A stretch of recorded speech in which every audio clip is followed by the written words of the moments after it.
My name is Daniel Johnson. I'm a licensed acupuncturist and herbalist at Way Wellness. As we continue our exploration of the foundational principles of Chinese medicine, we get to explore the world through the realm of five, through the different directions. We talked about the power of yin and yang and how we can take these 10,000 things and reduce them from 3 to 2 to 1. The polarities between opposition. So in one of the classic books, the Neijing, it was once said the emperor faces south. So in order to understand Chinese medicine, we have to create a directionality. So in this idea is when we start to look at the concept of yin and yang, we need to orient everything towards the south. So this shows up in our body where the south becomes above, the north is below, the east is our left side, the west is the right side. So if you imagine standing outside, at dawn, watching the sun rise from your left to your right, we create this natural movement of tracking how energy, how yang comes up from the horizon, peaks, settles down, and then retreats. This happens in our body every single day. This happens in our body every single breath. So as we begin to understand this orientation, we can look at the Chinese would come up with the idea of different elements. So when things are deep in the north, when they have settled and they're dark and they're heavy, they're most yin, it's the water element.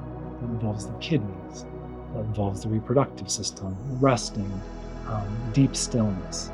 As we move from the cold of the north, from the deepest, darkest, stillest point of winter, we emerge into the spring. This is the energy of the wood, the energy of the liver, of expansion, of growth, of upliftedness.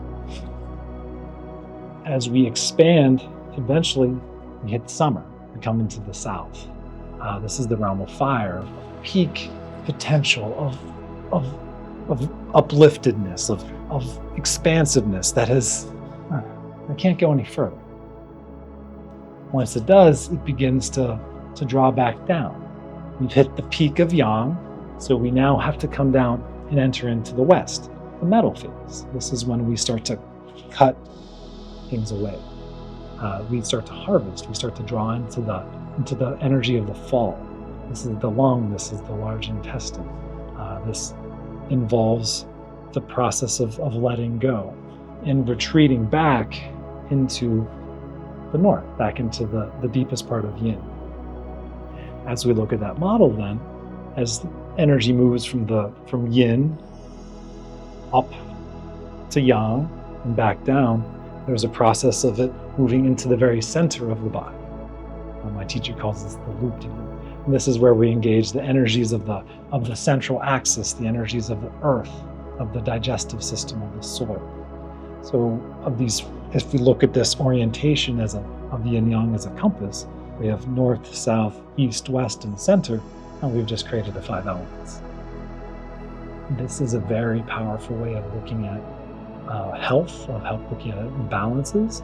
This is the foundation for a lot of acupuncture treatments, for herbal treatments, and it gives us a very powerful way to look at all of the complexities of the system, reduce it into a 5-part system that allows us to understand how things are getting stuck, how things are tired, how things are flaring, how things are not turning, not transforming, and understanding circular dynamics.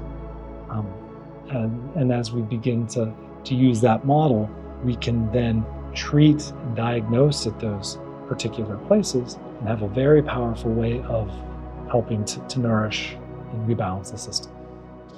This works for our mind, it works for our body, and can be very good for the soul. Thank you.